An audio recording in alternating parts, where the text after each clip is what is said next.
Chapter 7. Queer Lodgings. The next morning, Bilbo woke up with the early sun in his eyes. He jumped up to look at the time and to go and put his kettle on, and he found he was not home at all. So he sat down and wished in vain for a wash and a brush. He did not get either, nor tea, nor toast, nor bacon for his breakfast, only cold mutton and rabbit.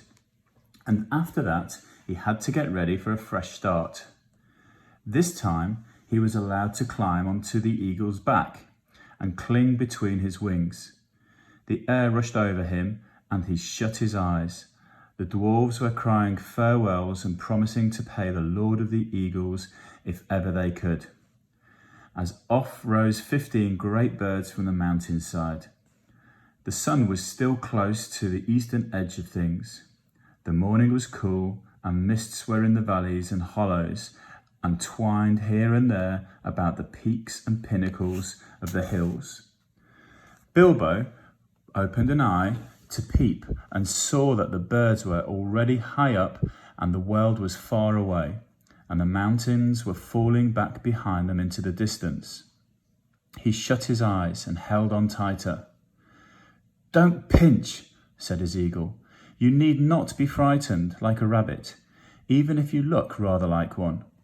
It is a fair morning with little wind. What is finer than flying?" Bilbo would have liked to say, "A warm bath and late breakfast on the lawn afterwards," but he thought it better to say nothing at all, and let go his clutch just a tiny bit.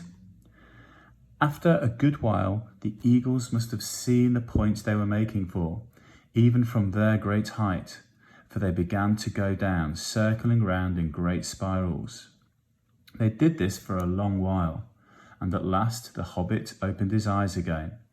The earth was much nearer, and below them were trees that looked like oaks and elms, and wide grasslands, and the river running through it all. But cropping out of the ground, right in the path of the stream, which looped itself about it, was a great rock, almost a hill of a stone, like a last outpost of the distant mountains, or a huge piece cast miles into the plain by some giant among giants. Quickly, now to the top of this rock the eagles swooped, one by one, and set down their passengers. "Farewell," they cried, "wherever you fare, till your eyries receive you at the journey's end." That is the polite thing to say among eagles. "May the wind under your wings bear you where the sun sails and the moon walks," answered Gandalf, who knew the correct reply. And so they parted. And though the Lord of the Eagles became in after days the king of all birds and wore a golden crown, and his 15 chieftains golden collars, made of the gold that the dwarves gave them, Bilbo never saw them again, except high and far off in the battle of 5 armies. But as that comes in at the end of this tale, we will say no more about it just now. There was a flat space on top of the hill of stone, and a well-worn path with many steps leading down it to the river, across which a ford of huge flat stones led to the grassland beyond the stream. There was a little cave, a wholesome one with a pebbly floor, at the foot of the steps, and near the end of the stony ford. Here the party gathered and discussed what was to be done. "I always meant to see you all safe, if possible, over the mountains," said the wizard, "and now by good management and good luck I have done it. Indeed, we are now a good deal further east than I meant to come with you, for after all, this is not my adventure.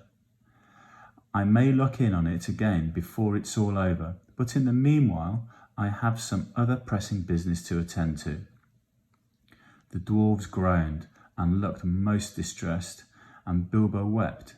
They had begun to think Gandalf was going to come all the way and would always be there to help them out of difficulties. "I'm not going to disappear this very instant," he said. "I can give you a day or two more. Probably I can help you out of your present plight, and I need a little help myself. We have no food and no baggage and no ponies to ride, and you don't know where you are. Now I can tell you that. You are still some miles north of the path which we should have been following if we had not left the mountain pass in a hurry. Very few people live in these parts unless they have come here since I was last down this way, which is some years ago. But there is somebody that I know of who lives not far away. That somebody made the steps on the great rock. The Carrack, I believe he calls it. He does not come here often, certainly not in the daytime, and it is no good waiting for him. In fact, it would be dangerous. We must go and find him, and if all goes well at our meeting, I think I shall be off and wish you, like the eagles, farewell wherever you fare. They begged him not to leave them. They offered him dragon gold and silver and jewels, but he would not change his mind. We shall see, he said, and I think I have earned already some of your dragon gold, when you have got it. After that, they stopped pleading. Then they took off their clothes and bathed in the river, which was shallow and clear and stony at the ford. When they had dried in the sun, which was now strong and warm, they were refreshed, if still sore and a little hungry. Soon they crossed the ford, carrying the Hobbit, and then began to march through the long green grass and down the lines of the wide-armed oaks and the tall elms. "And why is it called the Carrack?" asked Bilbo, as he went along the wizard's side. He called it the Carrack because Carrack is his word for it. He calls things like that carracks, and this one is the Carrack because it is the only one near his home, and he knows it well. Who calls it? Who knows it? The somebody I spoke of, a very great person. You must all be very polite when I introduce you. I shall introduce you slowly, 2 by 2, I think, and you must be careful not to annoy him, or heaven knows what will happen. He can be appalling when he is angry, though he is kind enough if humoured. Still, I warn you, he gets angry easily. The dwarves all gathered round when they heard the wizard talking like this to Bilbo. "Is the person you are talking us to now?" they asked. "Couldn't you find someone more easy-tempered? Hadn't you better explain it all a bit clearer?" And so on. "Yes, it certainly is. No, I could not, and I was explaining very carefully," answered the wizard crossly. "If you must know more, his name is Bjorn. He is very strong, and he is a skin changer." "What? A furrier, a man that calls rabbits conies when he doesn't turn their skins into squirrels?" asked Bilbo. "Good gracious, no, said Gandalf. "Don't be a fool, Mr. Baggins, if you can help it. And in the name of all wonder, don't mention the word furrier again as long as you are within 100 miles of his house, nor rug cape, tippet, muff, nor any other such unfortunate word. He is a skin changer. He changes his skin. Sometimes he is a huge black bear. Sometimes he is a great, strong, black-haired man with huge arms and a great beard. I cannot tell you much more, though. That ought to be enough. Some say that he is a bear descended from the great and ancient bears of the mountains that lived there before the giants came. Others say that he is a man descended from the first men who lived before Smaug or the other dragons came into this part of the world, and before the goblins came into the hills out of the north. I cannot say, though I fancy the last is the true tale. He is not the sort of person to ask questions of. At any rate, he is under no enchantment but his own. He lives in an oak wood and has a great wooden house, and as a man he keeps cattle and horses, which are nearly as marvellous as himself. They work for him and talk to him. He does not eat them, neither does he hunt or eat wild animals. He keeps hives and hives of great fierce bees and lives most on cream and honey. As a bear, he ranges far and wide. I once saw him sitting all alone on the top of the Carrack at night, watching the moon sinking towards the misty mountains, and I heard him growl in the tongue of bears, "The day will come when they will perish, and I shall go back." That is why I believe he once came from the mountains himself. Bilbo and the dwarves now had plenty to think about, and they asked no more questions. They still had a long way to walk before them. Up slope and down dale they plodded. It grew very hot. Sometimes they rested under the trees.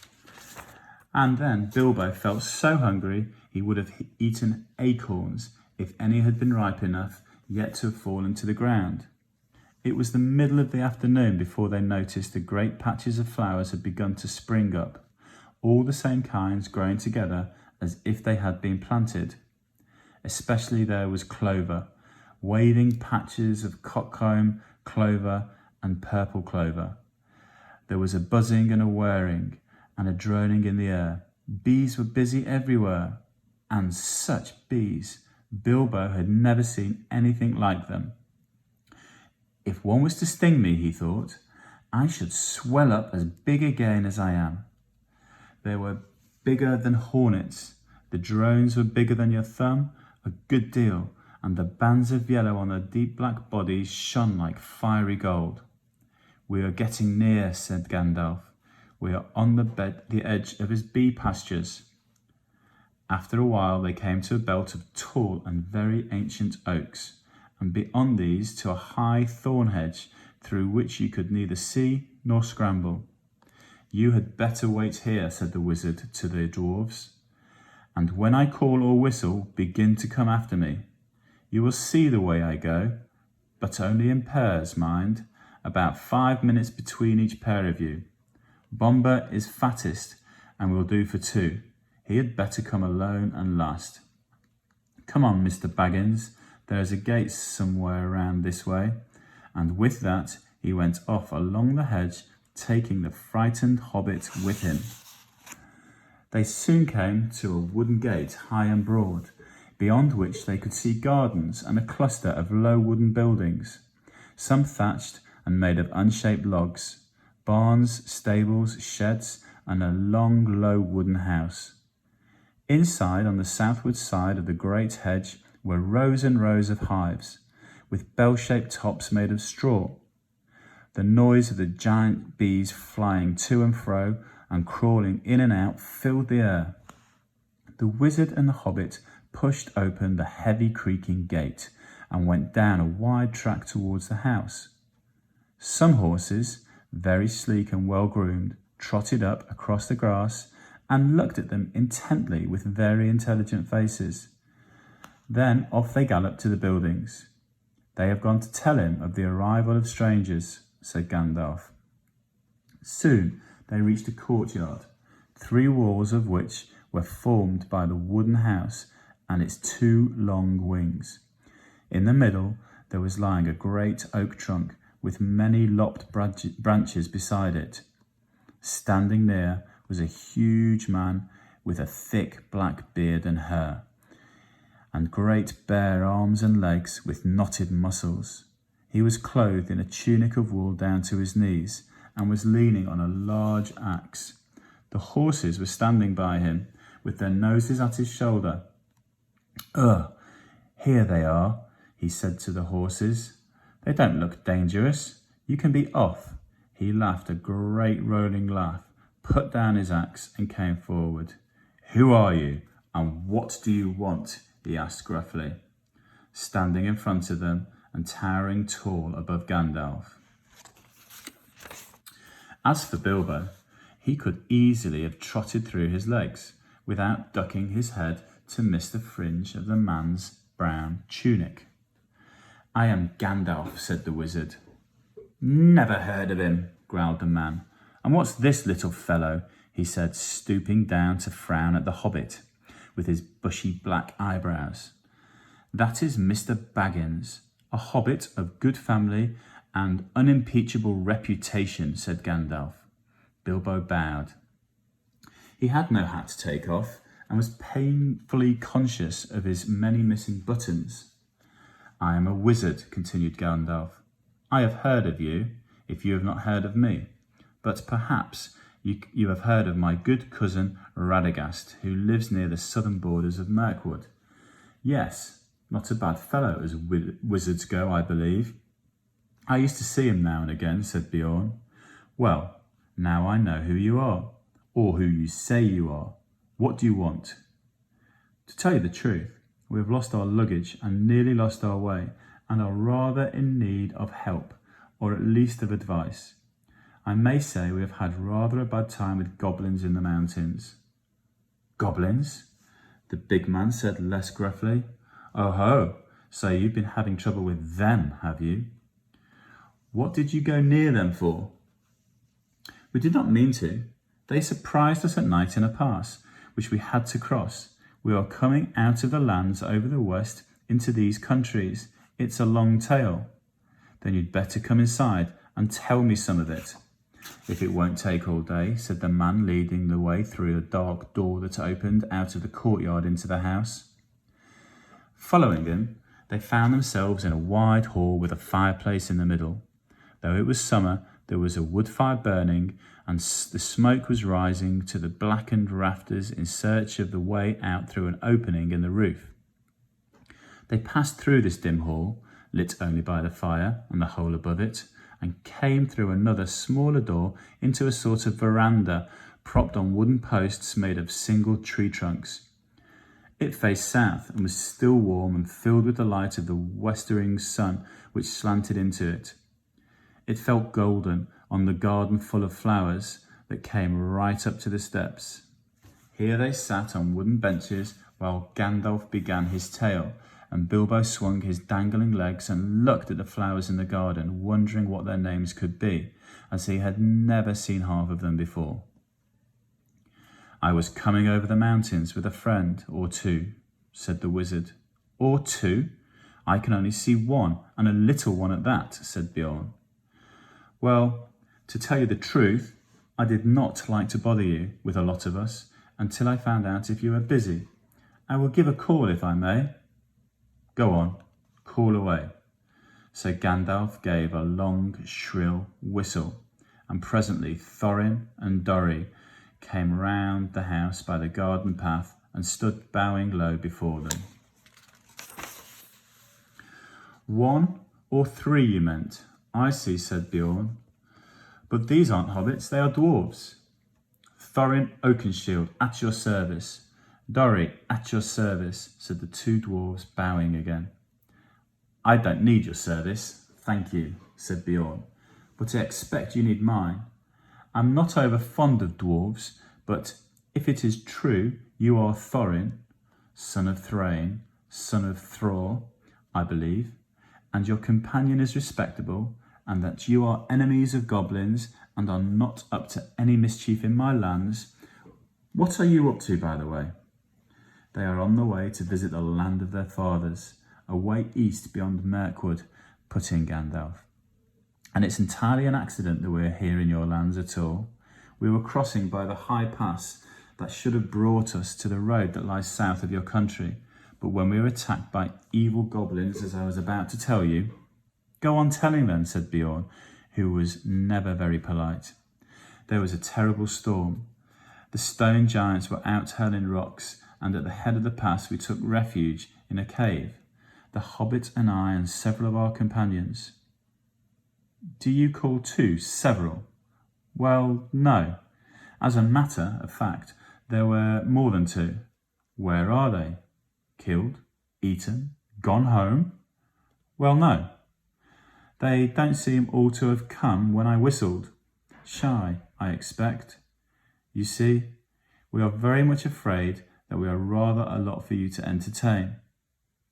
Go on, whistle again. I'm in for a party, it seems, and 1 or 2 won't make much difference, growled Beorn. Gandalf whistled again, but Norri and Orri were there almost before he had stopped. For, if you remember, Gandalf had told them to come in pairs every 5 minutes. "Hullo," said Bjorn.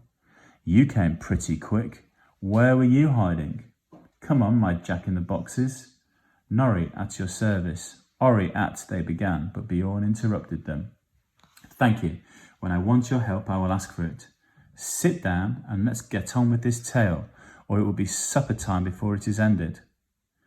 "As soon as we were asleep," went on Gandalf, "a crack at the back of the cave opened. Goblins came out and grabbed the Hobbit and the dwarves and our troop of ponies." "Troop of ponies? What were you, a travelling circus? Or were you carrying lots of goods? Or do you always call 6 a troop?" "Oh, no. As a matter of fact, there were more than 6 ponies, for there were more than 6 of us. And, well, here are 2 more." Just at that moment, Balin and Dwalin appeared and bowed so low that their beards swept the stone floor. The big man was frowning at first, but they did their very best to be frightfully polite and kept on nodding and bending and bowing and waving their hoods before their knees in proper dwarf fashion, till he stopped frowning and burst into a chuckling laugh. They looked so comical. "Troop was right," he said. "A fine comic one. Come in, my merry men. And what are your names? I don't want your service just now, only your names, and sit down and stop wagging." "Balin and Dwalin," they said, not daring to be offended, and sat flop on the floor looking rather surprised. "Now, go on again," said Bjorn to the wizard. "Where was I? Oh, yes. I was not grabbed. I killed a goblin or 2 with a flash." "Good," growled Bjorn. "It is some good being a wizard then." And slipped inside the crack before it closed. It followed down into the main hall, which was crowded with goblins. The great goblin was there with 30 or 40 armed guards. I thought to myself, even if they were not all chained together, what can a dozen do against so many? "A dozen? That's the first time I've heard 8 called a dozen. Or have you still got some more jacks that haven't yet come out of their boxes?" "Well, yes, there seem to be a couple more here now. Filly and Killy, I believe," said Gandalf, as these 2 now appeared and stood smiling and bowing. "That's enough," said Bjorn. "Sit down and be quiet. Now go on, Gandalf." So Gandalf went on with the tale until he came to their fight in the dark, the discovery of the lower gate, and their horror when they found out that Mr. Baggins had been mislaid.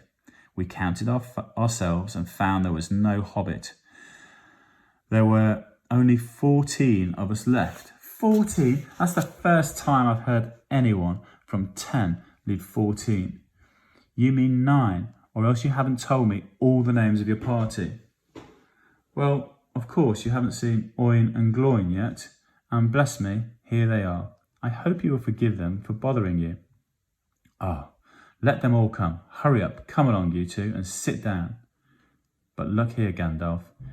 Even now, we have only got yourself and 10 dwarves and the Hobbit that was lost. That only makes 11, plus 1 mislaid and not 14, unless wizards count differently to other people. But now, please get on with the tale."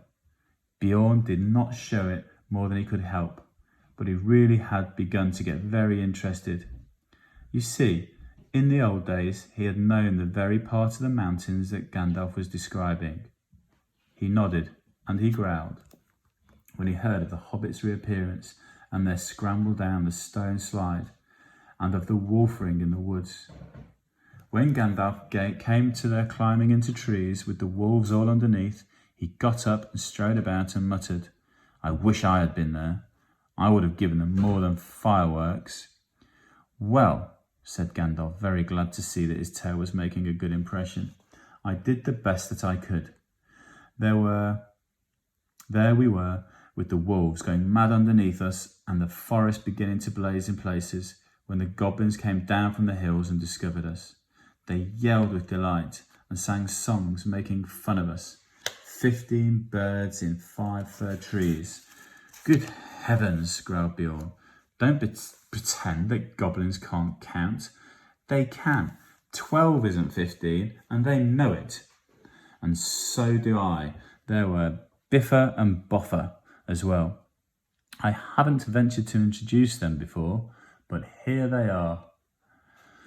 In came Biffer and Boffer, and me, gasped Bomber, puffing up behind. He was fat and also angry at being left till last.